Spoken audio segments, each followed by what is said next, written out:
Are we on? Can you hear me? Can you hear me? Microphone check. Lights, cameras. This is swanky.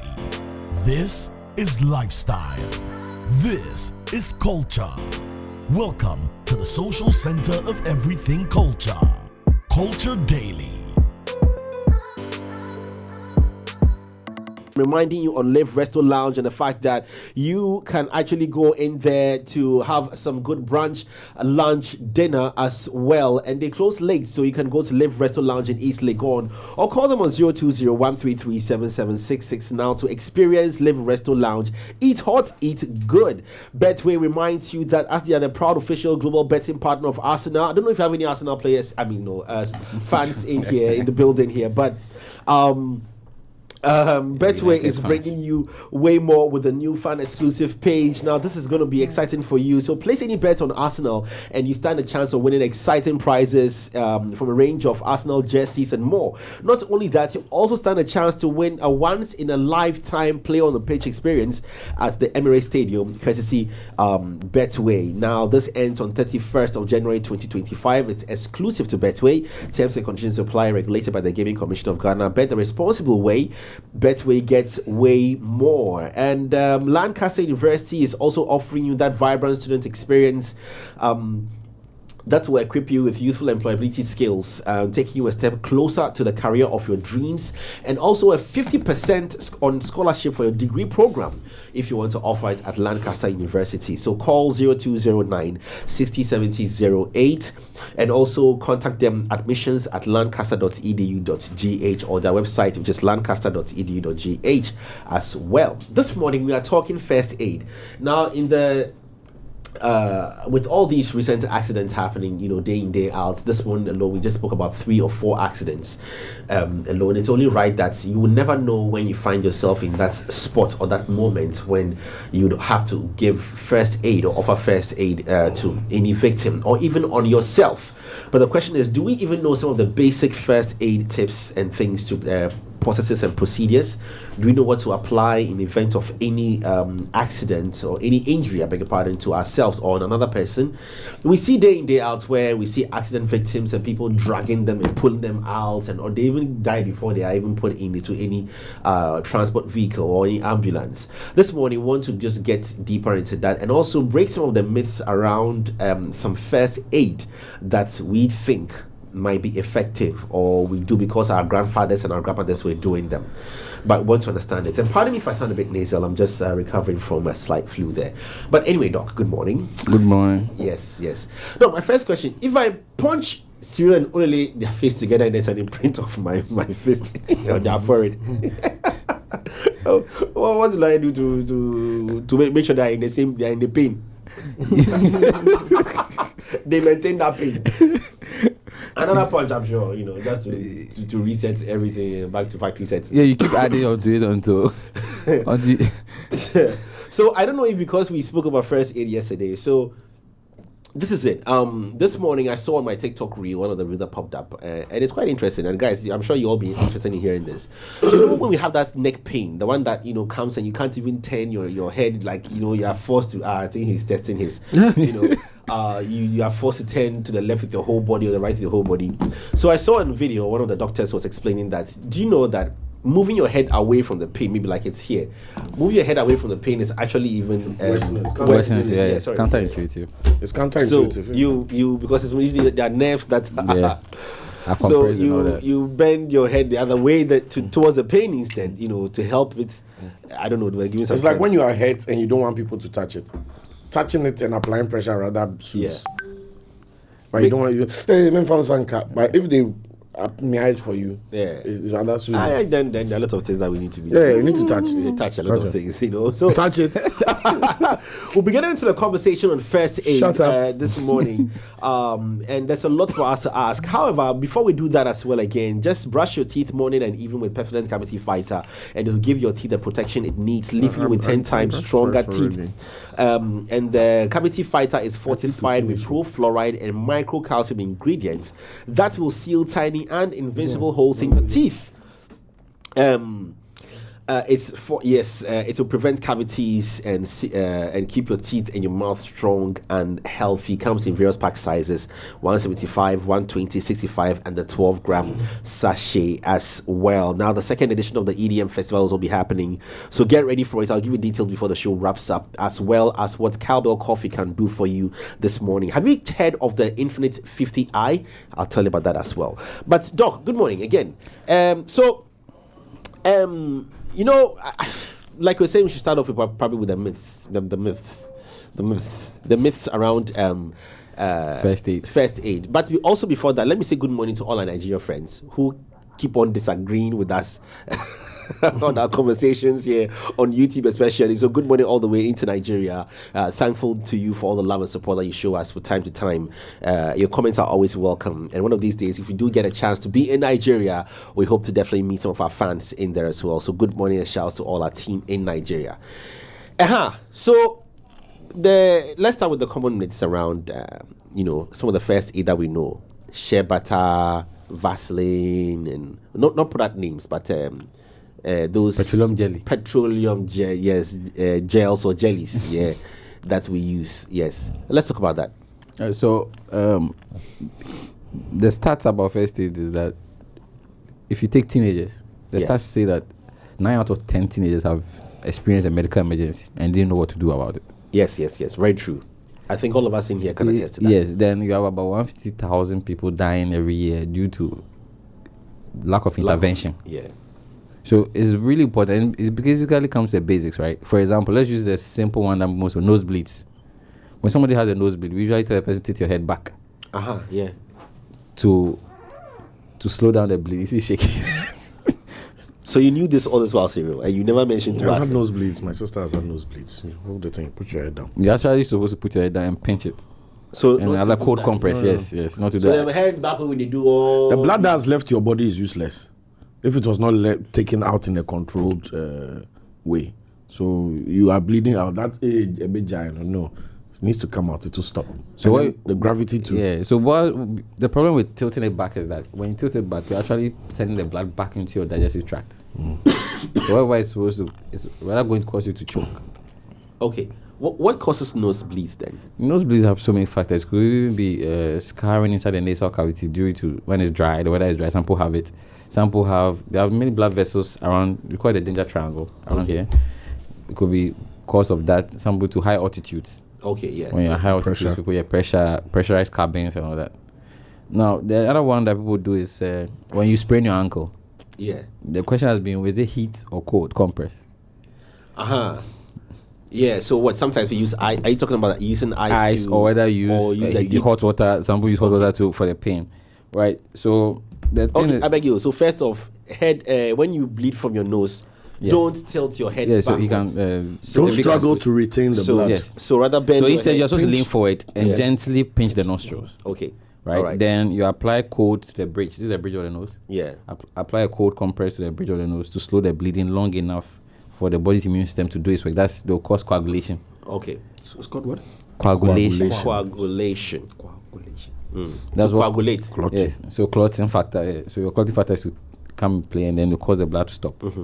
Now with the ankle issue, heat. When you apply heat to any place, it increases blood flow, right? Yeah. When you apply cold, it reduces swelling. So depending on what you are doing, cold will reduce swelling. So with a sprained ankle, because it's swelling, we are going to use cold. Okay. Not heat. Yeah. Right. So you apply cold instead of heat. Yes. To swellings. Yeah, because it's the swelling that we are trying to address. Yeah. With a sprained ankle, it's the swelling you are trying to address. Yeah. So instead, you apply cold. That's when we bring the rice treatment. Okay. So rice treatment with rice. So the first R is rest. I is ice. I thought it was you meant rice. It's an abbreviation. So R is for rest. I is for ice it. Yeah. C is for compress. Okay. So the I is compression. You put compression on it after you've iced it. Then E is elevate. You put the feet up. Okay. To reduce the swelling. That's the right treatment. So you raise the feet. Yes. Okay. So you raise the feet and apply ice. Then you compress it like with a bandage, a sub bandage. Then E elevate it. You put it on a book. You pack or pillows. To elevate the ankle. Okay, so is that why we see in hospitals that people with either sprain, they've lifted, they lift them? Yes, because you are reducing the swelling. Okay. What does it apply to knee, or this is just any swelling? Any swelling in the part of the body, you raise it above your heart. Okay. Right. So that's why boil to an armpit for choke your. Ball is not. You see, that's different. Pain the inside. You don't go clean up. with balls, you better not close your armpit because the pain is unbearable. Yeah. Then the next one that most people have been doing is with burns, right? Okay. So the burns one, it didn't start now. It actually started some years ago during the wars. It was a doctor in the field. I'm sorry, but just before we go on to the burns, there was an overlay on the screen. I don't know if you can just read out that information. Yes, it says heat increases blood flow, which can promote healing. Cold reduces swelling. Okay, so the first sentence, is that the reason why women who are at the time of the month? Very good. You see, very good. Okay, now yes, that's 10 points for Motown. Yes. So that's one. So the idea of applying heat to a sprained ankle may have arisen from this thinking. Okay, but in the case of a sprained ankle, the swelling is the problem you're trying to address. So basic first aid for a sprained ankle: apply a cold compress for 10 minutes. Then, as needed, seek medical attention if you suspect a fracture or a dislocation. So in the case of you bump into or you witness an accident and you don't have ice and stuff like that around you, what would be the first thing to do when you realize there's a swelling? So the first thing you do to any person that's involved in an accident is you first. I always say you first in the sense that you need to be safe first. Okay. So you look around. The accident may have occurred, but other vehicles may be coming in through. Yeah. So you crossing the road to help, you end up being the victim too. Yeah. So first you secure the place, the area, before you attempt to help the person. Yeah. Secondly, you need to look out for any form of fuel. Okay. Or open fires around. Yeah. Because as I said, your safety is also paramount. Mm-hmm. So when you look around and you also assess, try talking to the person in the vehicle or whatever accident it is. Alert the person, call out the person. Hey, can I? So the response will give you an idea of how bad it is. So tell the person, where do you feel the pain? Can I move you? If you move, can you move on your own? Right? So in bringing a person out of their vehicle, or let's say the person involved in an accident, the person falls by the roadside, it's not, we don't advise people moving them. Because sometimes in moving the person, you're going to cause the person to bleed out. Yeah, you're going to worsen the condition. Mm-hmm. So sometimes that's why we say assess and look for the bleeding. If there's bleeding, you put a compress on it. You put pressure on that bleeding. So you get a cloth or a clean cloth and you put compression on it. As you said, that time you don't have gloves, so you can't say you're going to wear gloves. So you put a compress, another person put pressure on that wound. At the same time, you spend time, then call for help. I think Ghana is 112, if I'm not wrong, for the ambulance service. So whilst you call for help, if you can get somebody, if it's you suspect there is a fracture, you try and get a slab, a wooden board, a plank, and put a person on it, and move the person that way, but not hold the person by their limbs. Yeah, because that might even be worse. Yes, that you can worsen the condition. Yeah. I've seen videos of people lifting people from vehicles, the person hanging all over. First aid saves lives, but the same, if done wrongly, can kill the person on scene. Yeah. So the training and the learning is important. Okay. Yeah. Noted on that. Okay, so that's great. So now let's go to the burns. Yes. Yeah, that's another key area because people like me who are very good in cooking have faced several situations where I know Lenny stares at me with disbelief, but that is entirely up to her to. Is it not yesterday? This guy saying just yesterday. It was just yesterday. I asked him, "Do you cook?" Happy are those who haven't yet seen, but yet definitely believe. So let's go into this burns. Did he just quote the Bible to you? Yeah, I just had to. I don't know which part of the Bible that is. Burns also very important, and I know there are a lot of myths around it. Yes. Yeah. So with burns, we have about 3 types of burns. There's contact with heat, fire source. There's contact with oil. There's contact with steam. Okay. These are the 3. So you can have hot water, but it's not the water directly affecting your skin. It's the steam from it that burns you, right? Then the second one is having maybe you're frying something, the oil spills and pours on you. Yeah. Then the third one is the sense that a hot surface, you grab hold of it touching your skin, like let's say example an iron. Yeah. Now, the theory has always been that people put Vaseline, not Vaseline, petroleum jelly, oil-based products on these wounds. in a situation like that, you're actually trapping heat inside the body when you're actually supposed to release heat from the body. Lenny, right? So it creates a temporary barrier that traps your heat in the skin and makes the burn worse. Not better. But I thought the use of shea butter is good for skin healing after the fact. So it's like I've increased temperature at a place. What caused it was oil, and you've actually added a product that's also oily to the skin. Doesn't that depend on the level of the burn? So we're going to talk about degree of burn. Yes, I think that's also. So the degree of burn, we have first degree burns, where it's just redness on the surface. There's no blisters. If blisters form, don't apply oil to it. Not when blisters form. When that's secondary. You've gone to the second stage. Yes, just when it happens. Just when it happens, don't apply it. Cold compress first. Okay, so hold on. So does that also matter if it's oil burn or it's just steam or whatever? If it's oil, because if it's steam, what I'm trying to say, exactly what I'm trying to say is this. As long as heat has been applied to the place, you don't want to retain that heat in that body. Okay. So allowing it to the cold water, running it under cold water, is supposed to reduce the temperature of that place, then prevent cell damage. Okay. Because as soon as heat is applied to it, the cell is going to denature, like proteins, meat.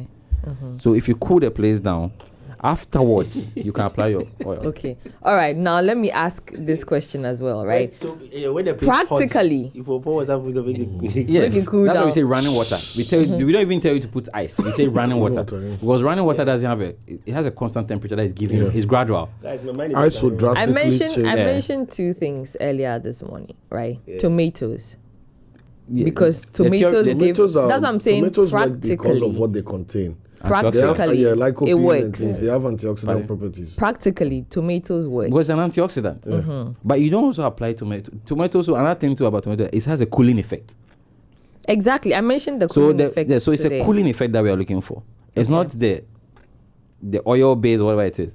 Anything that, even if I put, let's say you're bent and I put a cloth around it, and that cloth is going to make that place hot and keep that heat. That's a problem. I think the level of, I keep saying level of burn because it's not like you are burnt to the extent where you can't even touch, or that's why I'm asking the level of burn, because practically when shea butter is used, okay, it doesn't even get to the blister stage. Then there's also the cooling effect where you're not even feeling the burn anymore. So you are saying that in the sense that you touched, maybe you are taking the lid off something, it touches your skin.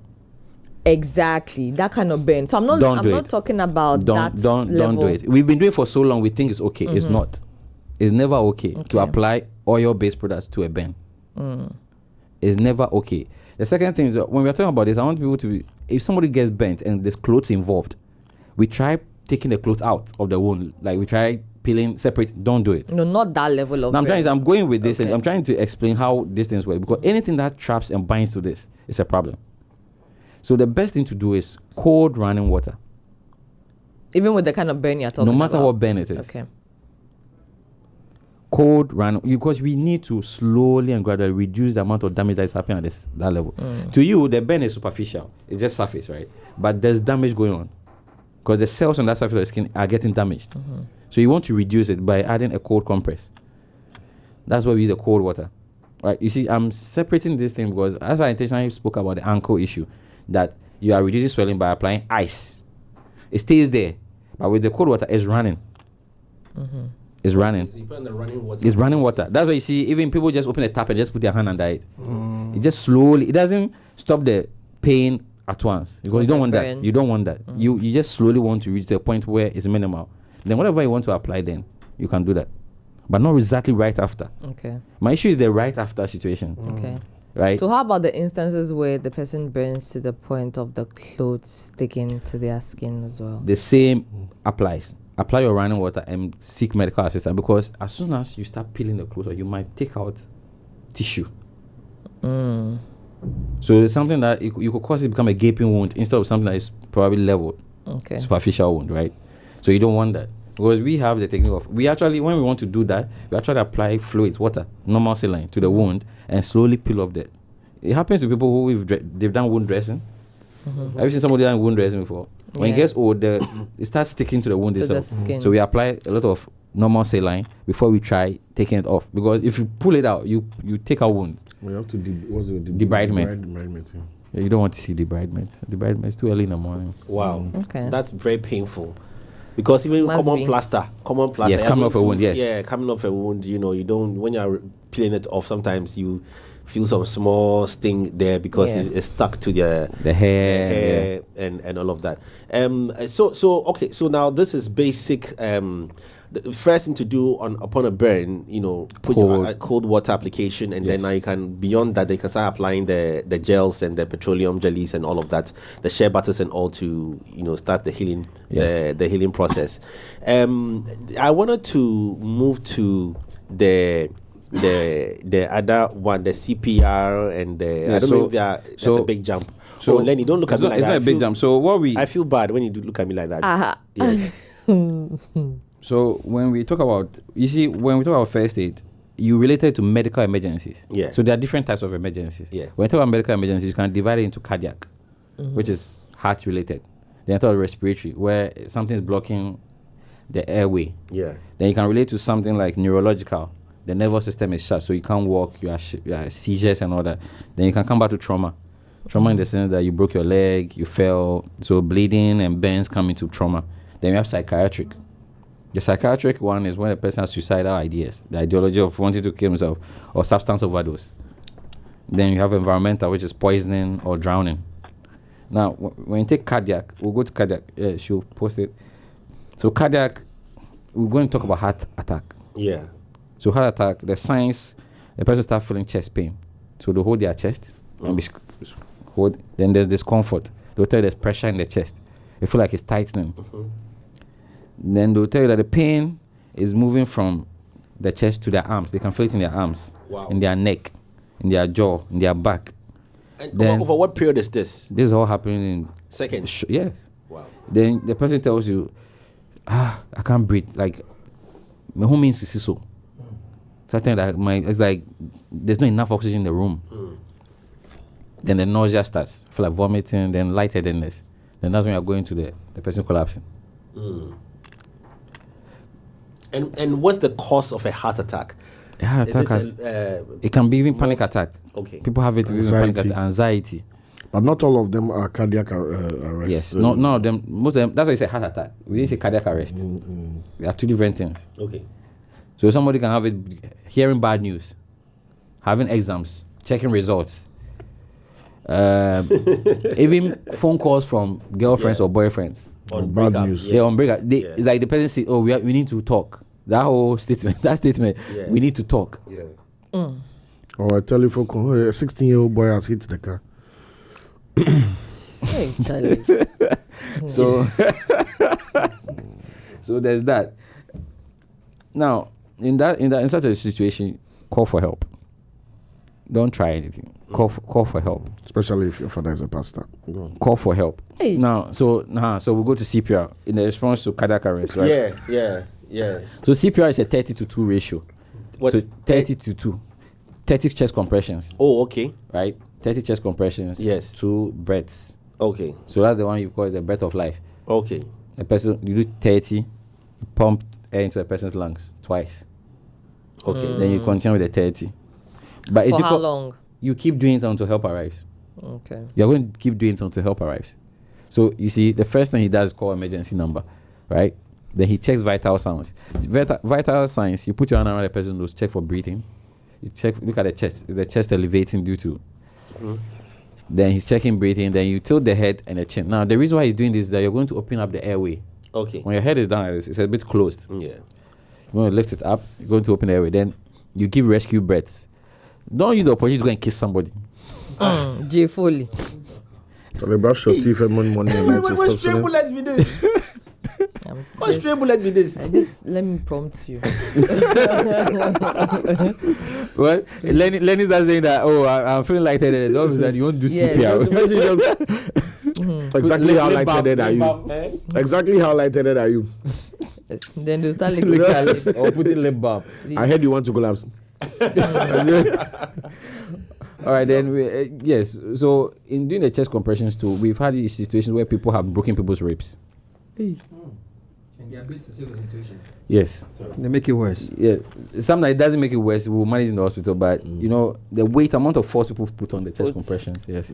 So you have to let it rebound. When they are not, when you push when they are down, not calm. when you push down, let it rebound. Where exactly are you pressing? Which part of the chest region are you pressing? Middle. The Sternum, middle. over Okay, the over the right? sternum. So you're Okay. pushing against it. So the ribs will push against the heart and create pressure. So It's interlocked. It's interlocked. Yeah. I was going to. People I've seen Doc people try explain different something forms for us. of it. It's interlocked. And How is it done? you're using this part. Can you show us? Yeah. Interlock. Can we just put you on the lower? You know we can reduce this. Before And we, put it on. before Doc explains the procedure and the methodology of how to do it to us, if you can explain the cardiopulmonary resuscitation The way- and see- the organs that you are trying to activate there. All right. So so under the rib cage, you have your lungs. That's number one, and you have your heart, right? So the lungs are supposed to produce enough oxygen. You're supposed to get oxygen into your blood. That goes to your heart, then pumps to the rest of your body. Yeah. Now there's been a problem either at your heart level or your lung level. In drowning, there's water in your lungs, so the heart is okay, but there's water at where the oxygen is supposed to bind with oxygen. So you need to put pressure on the lungs, right? And by putting air in there, you're also creating pressure gradient, atmospheric pressure. So you put air somewhere where there's water, the water will have to come out, so air will displace it. So when you do that, you create pressure and you're pushing water out. That's why you see in movies people doing it for so long, and then at the last, just when you do, the person comes up for air Because it takes time for the pressure to to build. build up, right? Okay. The same way when you see a can, you put a straw in it, all of a sudden with pressure inside, it starts flowing out. The same idea. Okay. Now in cardiac, you are looking at the heart is not able to pump enough blood to the rest of the body, so you are getting nausea. There's not enough oxygen to the brain and all that. So you are putting pressure on the heart actually to work. So you are encouraging the heart. So to pump. So you're helping the muscles, the cardiac muscles, come up again. The word resuscitation in that acronym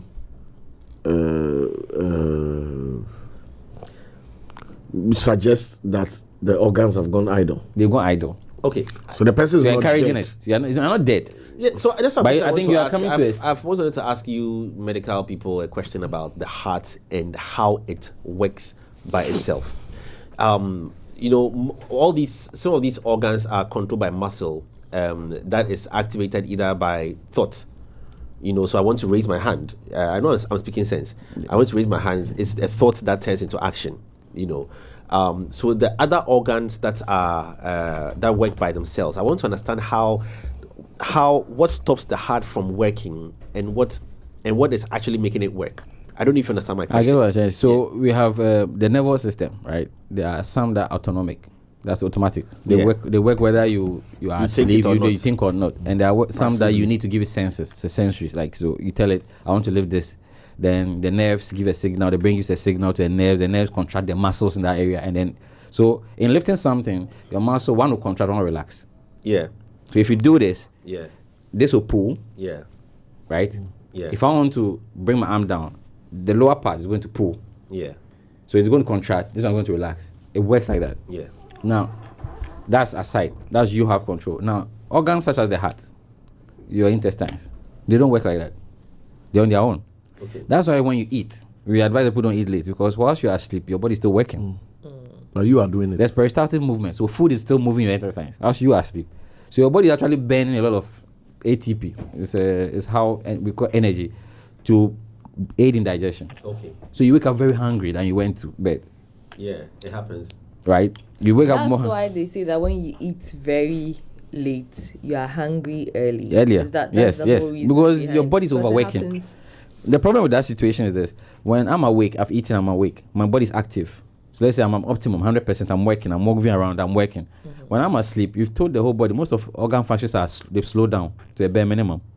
And that's when you sleep enough, it gives your body time enough to repair. So your body's undergoing repair, cells are being replaced, the dead ones are getting rid of, your blood is detoxing, everything. That's why you wake up, you want to pee. Your urine color is yellowish more than you went to bed, though you've drank water. Now, you've added more food. I'm supposed to be working on 50% when you're asleep. Now you're telling me that you've added food, which probably contains protein and cholesterol, which takes time to digest. And effort and energy. And energy. Energy you don't need when you're asleep. So now I'm burning it, I'm getting energy, but it's going nowhere. So then I look around, I say, okay, we are not burning the fat, so let's store it somewhere. Oh, okay, glucose is there. Okay, let's store it also as fat. So you wake up, you are hungrier than you actually went in. The heart has the same thing. It works whether you hold your breath or not. You can try to hold your own breath. Your lung, even breathing, it's not up to you. Your breathing is not up to you. Respiration is not up to you. Blood flow around your body is not up to you. So as soon as these systems that work away from your consciousness start to have issues, they start triggering other systems. That's why when we talk about people collapsing at home, people having heart attacks, people having cardiac arrest at home, it's very important somebody is there to start the first aid, to start the compressions. Yeah. So it starts with the sudden collapse. The person collapsed suddenly. Yeah. Then he goes to loss of consciousness. You slap the person, wake up. Then you go to, they tell you that no pulse, no breathing. So somebody who collapses, and you can't determine what caused the collapse, maybe fainting and stuff like that. So fainting and collapse is different. Okay. All right. I mean, so how do you identify what has caused the collapse? Because I'm starting with response. And God forbid, response. He just response is everything. Response. So I'm coming to things like slaps, because you mentioned slaps. Like we see people, and they're pouring water on you. I want to understand. It's an attempt to get a response. So usually you see they check your eyes and all that to see if it's saying, what's your name? They say, you know where you are. It's questions. They're sensory. They're trying to pick up sense because the body needs to reset. Okay. So as soon as you say, my name is this, my name is Jay, why are you? Oh, I'm in music. They know you're conscious. Okay. Right? Now, when we jump from this, I want people to jump all the way from here to stroke. Okay. Right? When stroke has something we call it. Can you put it up? Yeah. I want people to see this diagram. It's important. Okay. So far as you know the diagram that you're going to use. Okay. That speaks about stroke. Yeah, fast. I call it fast. So how to recognize? So anybody who is hypertensive or is at home, somebody is at home who has that condition, you should always be looking out for fast. So fast, the acronym you need to remember because the F is your face. They'll be drooping. That's for a stroke. Yeah, stroke. That's okay. It's oncoming. It's okay. So that's how it starts. You don't see the drooping the face. Then A is the arms. You tell a person to lift the arm, they can't keep it up. Yeah. So you lift the arm, one will be falling off. Then the second one is speech, slurred speech. Right? You have slurred speech. The person is speaking to you, hello. Yeah. Then the last part is time. And then call for help. Okay. So, let me just ask this question about a situation. Okay, yes. We have this on the screen now. So face, arms, speech, time. They have their face drooped, like you mentioned. Arms, they can't lift. Speech, slurred, and then they need to call for help, right? Yeah. Okay. All right. There's a situation, and I want to find out where you categorize this, and then the first aid that was, if what was done was right. So, okay, it was me. And I mean, I just felt a half of my body paralyzed. I couldn't feel the half of my body, and I was in intense pain. So I was losing balance. This happened a long time ago, and I was falling down when fortunately someone was around, so they caught me in time, and I was put in a bed. And then after about an hour, a doctor came in, gave me some painkillers, injections, because I couldn't do anything, and then it eased, and then I gained movement back. I want to understand what possibly happened. That's a stroke. Hey, that's a mild stroke. Huh. That's a mild stroke. So the person will start telling you that I'm feeling this tingling sensation in my left arm, under my feet. I'm feeling a bit dizzy. So that's when you said you couldn't speak. All of a sudden, you can't tell anybody what's going on. Yeah. They are there. We all can see you, but all of a sudden, in the conversation, you can hear us, but you can't tell us what's going on. So that's up to us, those observing, to remember fast. Yeah. To look out for that. Those who held you, they did very well by putting you down. That's the best thing they did. By sitting you down, you can sit the person down in a comfortable position or lying down, and elevate their head a bit.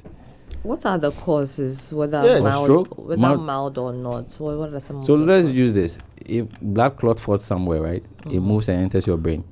It's not supposed to be there. That can cause a stroke. Have neural damage, right? So a stroke can be because of hypertension. You have somebody who has high cholesterol. So cholesterol forms plaques in your blood vessels. So it narrows the blood vessels, right? Red blood cells go, they stop there. Because it's so narrow, it stops there. It coagulates, then it moves on. That can bring on a stroke. So it depends on the severity, how it is. You can actually get totally paralyzed. So I tell people that with them, if you start feeling sensation that your blood pressure is going up, like feeling sensation in your chest, your heart. The issue with hypertension is this. You can have a normal BP is around 120/80, that range is right. Yeah. But somebody can have a BP of a 170, which is high. It's hypertensive, but the person will never show any signs. You'll feel a bit dizzy, they'll say, "Tell them sit down," and then feel better. For 2 weeks, nothing else. But the day the stroke comes with fire. Doc, our time is almost up, but let me also bring this. Now, I know we watch a lot of Chinese movies, and especially the ones with samurai, and then they cut people's limbs off. We see it in a lot of Chinese movies. We can even list some of these movies as time goes on. But let's talk about situations where, due to an accident, a limb has been lost. And you chance upon this. And I'm saying this because we've reached certain points where, we are a lot of accidents, and you don't know what you're going to meet in there. So in those situations, in the absence of the ambulance or medical care immediately, where you come and there's a finger hanging. And I'm saying this because, sorry, I'm being graphic. I walked into a hospital recently, and then a situation of such where a gentleman who was working on a construction, job lost his limb because of something cut or something. I don't know the details, but fortunately, they brought him in and he was being attended to. But on site, when this happens, when the person's limb is hanging or is torn off and there's excess bleeding and stuff like that, what is the immediate thing to do? You wrap it. You wrap it. If it's still hanging, you try and put it back and then you wrap it. You try and put it back? Like, let's say it's hanging off, but it's not totally gone. You bring it close enough to where the joint is and you wrap it up. Okay. And if you have ice, you put it in ice. If it's gone off totally and you can see where the limb is, you pack it. Well, what are you going to do with it? Usually, constructions have ice. This thermos, people come with that thermos ice chest and other things. Yeah. You put it on ice. You move all the beer and put the limb in there. So it's possible to put it back? Yeah, if we have the time duration for damage, cell damage, so we can bring it back. You have about 2 to 3 hours window. Oh, okay. I think so it depends on them then.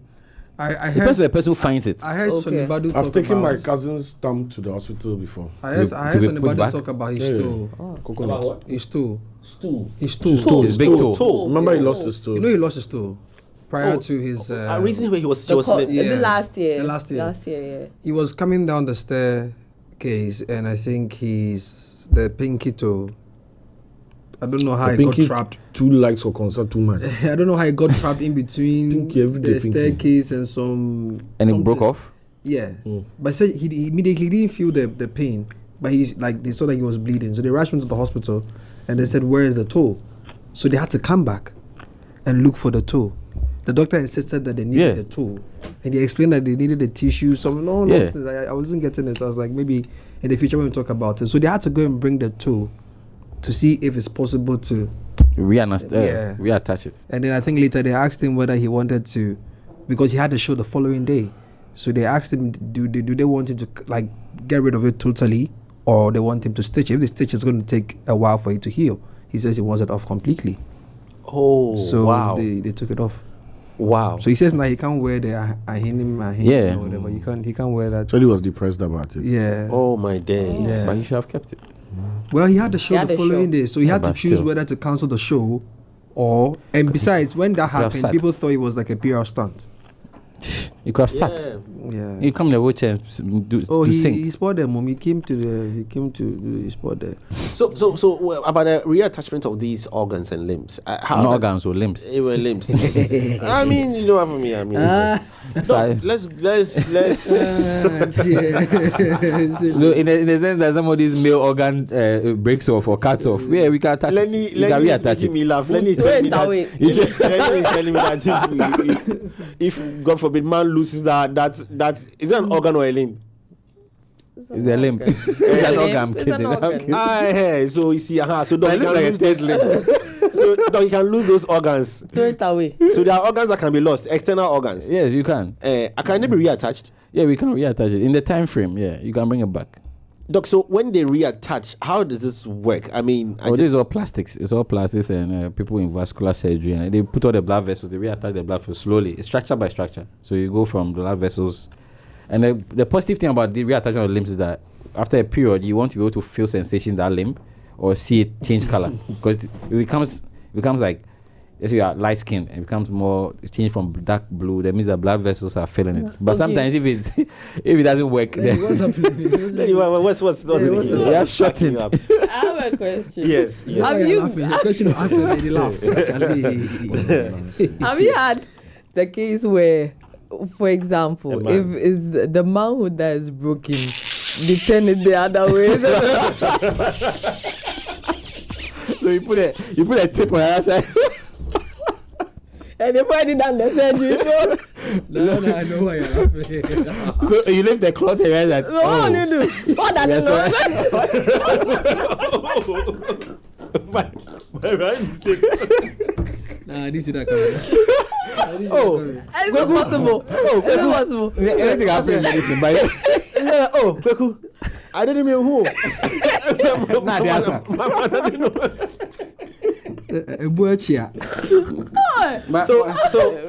So Why? Doc is laughing. okay, so it's a Doc great is question crying. she's asked, but let me just turn it around to something else. So in a situation where let's say my middle finger and then the forefinger are chopped off and I have both, and because Bring it maybe can they be swapped? No, we can't swap. We know. so- We compare. We always compare. We know the bone structure. Okay. So we know, because you're right. That's why in X-rays, right? If you break the left leg, if you make an X-ray, we tell you go and get an X-ray. We tell you to get an X-ray of also the good one. Okay. Okay. So we don't just like cut the wrong limb, because X-rays you might make a mistake and not know that's the left leg or the right leg. So we take both and then we put it side by side, and then okay, This is this is the left one. Okay, this is how naturally it looks like. This is a good one. This is how it looked like. So okay, it means that this is how we fix it to look like that. Now, when we're talking about this, one topic that has been killing people a lot is choking. Yeah. Okay. Choking in babies, choking in children, choking in adults, and choking when nobody's around to help you. How does Accidental that choking. occur? Accidental choking, yes. How does that The occur? choking is a different type. Yeah. That's why I said accidental choking. So let me say, what is it? Foreign object. Foreign. Esther, I didn't know last. It's not that one. No, it's not that one. Foreign Once body. you cut the line, it's not that one. Foreign body in the airway. Right, let's use that. Food. It could be kids sometimes put Lego. Yeah. Charlie, when you said foreign body in the airway, I was at the airport though. Okay. So yeah. there's an image I wanted to show. When you are alone at home and you are choking and there's nobody to help you, you can use a chair. Okay. So we want to put pressure under your diaphragm, below your diaphragm, to create that pressure in your thorax to make the thing come out. But there's nobody around to put his arms around you, behind you to squeeze. That's a Heimlich. We call it the Heimlich maneuver. Heimlich maneuver. Okay. Yeah. So the person puts his arm around you and try to squeeze your abdomen and try to get there to come out. Or they hit your back, try and get it out. So for a child, I have an image of it. For a child, you see the mother turn the child and trying to get it out. Or for an adult, you put your arm around there. Yes. So you can use a chair. You see what he's doing? So the chair will mimic. You put your arm there, you put it against the chair, and then you do that. Okay. So the chair will represent that person who's putting pressure. So you lean against the chair, right? So the chair creates that pressure on your abdomen. Why is Jay laughing? But also the chair should be close to a wall then, because it will keep moving, right? Keep moving, yes. So you are right about that. So we see with the adults, Heimlich. and there's a Heimlich maneuver. He's standing behind. Yeah, those. You like If you have a woman who is strong, she might. Heimlich pa. There's no licking here. No. It's LICH. I'm not talking about whether there's a licking. Anyway, I'm a Heimlich, yes. And those with asthma, if you have respiratory conditions at home, you have kids who have asthma, please get the inhaler at home. Yeah. Always have it. And always check the expiry date. Yeah. Always be checking the expiry date, because sometimes you don't use it, you keep it and you think you have it, and when you need it.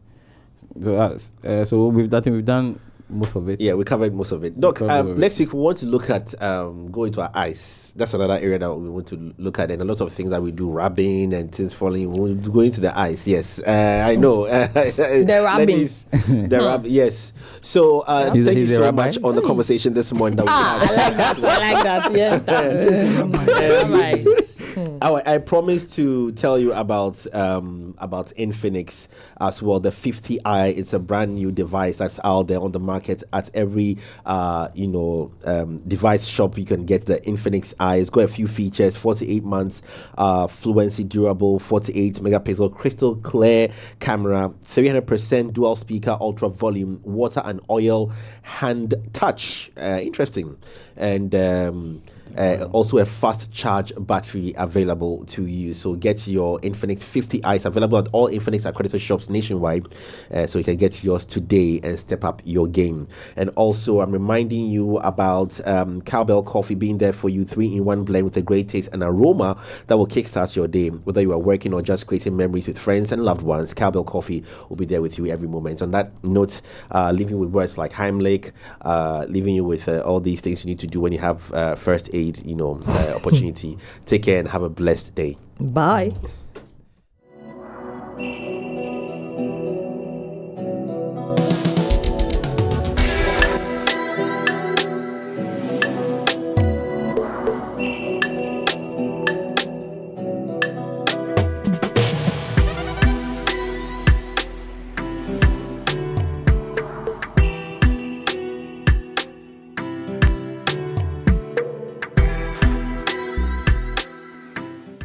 Culture Daily was brought to you by Telecel.